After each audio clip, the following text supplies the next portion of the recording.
Hello, I'm Dane. Welcome to another episode of Dax Jutsu. In today's episode, I will discuss how I got the data from USGS, which I use for this specific Power BI report.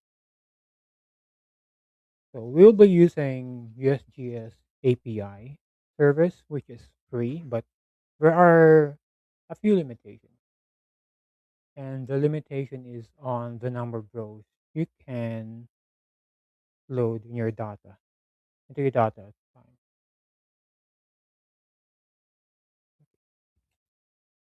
So this is the URL to the documentation, and these are the sample queries. Let me find that one. I'll open this in a new tab, and we will try to open this in the query editor. Ignore this for a while, and use source web.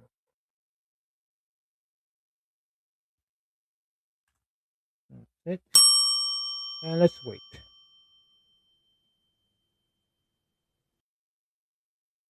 It does take a while, and Power Query automatically expanded the GeoJSON file up to a certain extent only. Okay,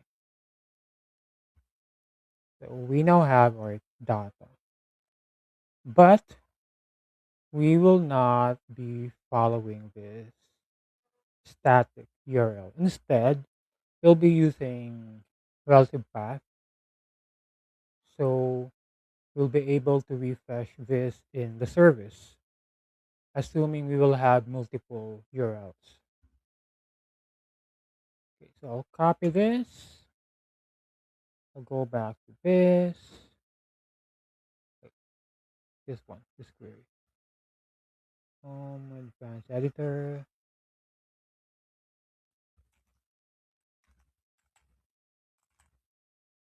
Oops. And this is how it goes. So we have our base URL here, and then the relative path, which is this. And we have our query parameters. So we have the format, which is GeoJSON. We have the start time, end time, and the min magnitude, which is not in this URL. But we can go back to the documentation and find that parameter. So it says, where's that? Min magnitude here. So the name of the parameter is min magnitude, and you can actually it allows decimal. You can have 5.1, 5.2. It's up to you. But in the query editor, since we'll be combining this with the other parameters which are text, we need to enclose this in double quotes, so it is treated as text. So in this example, I use 5, so we'll have just very few data and to make the loading of a query faster. And okay.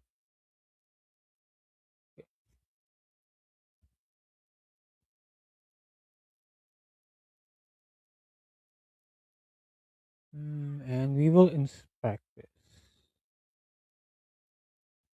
Mm, okay, the data is in here. List one by one. Record. I think this is. How about this B box? B box. We'll get to that later. Let's go back to list and to table. Convert this to table. Expand this.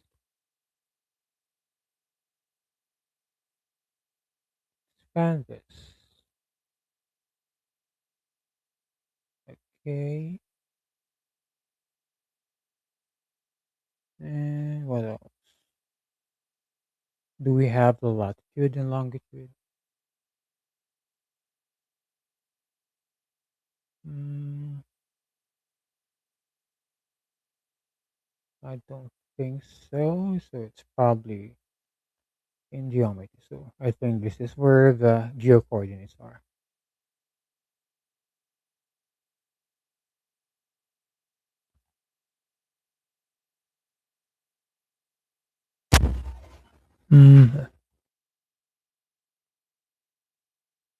Mm, okay, so the problem here is that this keeps repeating.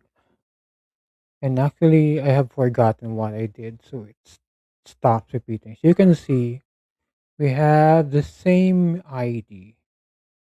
And because I simply expanded the geometry, now I have three records for three rows for the same record.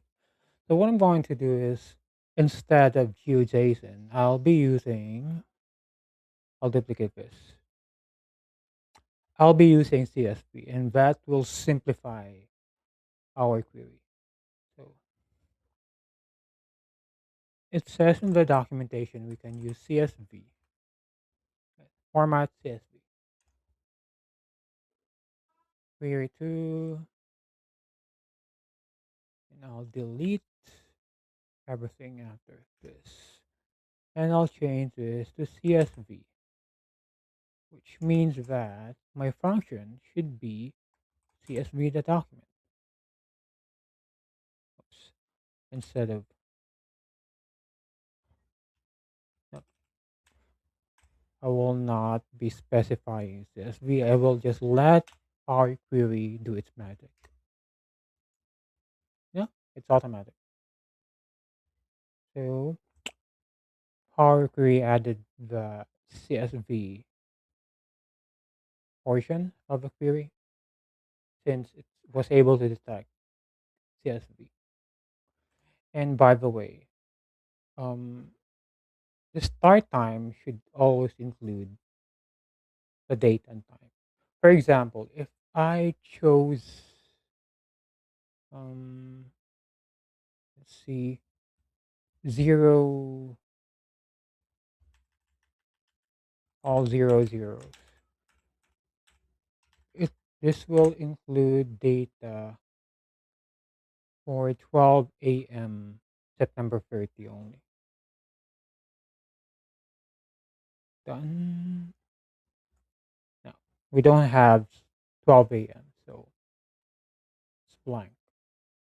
We'll change this to 23:59. 59. Okay, and now we have our data source. So the next thing we want to do is to, what do you call this? To query multiple URLs because there is quite a limit to how many rows you can load. I don't know the exact limit, but there is a limit to how many rows you can load with this approach. So you can't have like 2021 or 2021 up to the current because that will give us a limit. Or let's see, let's see what's going to happen. Hmm, there is no limit. Oh, weird. But as far as now, there is a limit. Maybe once we load this, then we will see that there is a limit. But for the sake of our discussion, I'll just stick to 2025. And now what I want to do is to be able to apply this query to multiple URLs. So what do I have here? Mm, okay. So I've already prepared a query here that we can use. So this basically splits the URLs into different time periods. And what I'm going to do is I'll copy this advanced editor, and then in this Oh, where's that? Hmm, have to look for that. Okay. So what I'm going to do is I'll add a custom column here, and I'll be using the columns in this query as our parameter. So, okay, format CSV start time is start of month text. End time is end of month text. And magnitude, let's say 4. And then let's name this API data. Okay. And then click OK.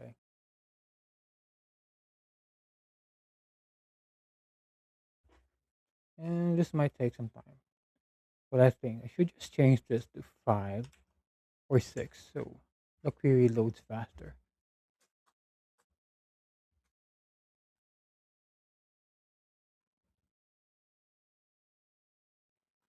But if you're willing to explore the JSON approach, then it's in the sample physics I'll be providing with you.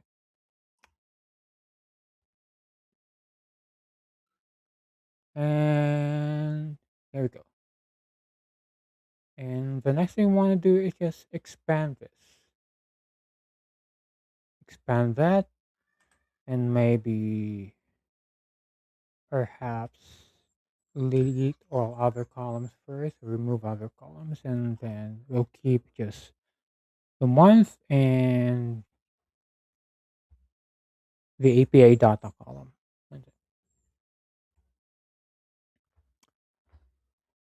And since we created a column of tables, it doesn't really what you call it doesn't really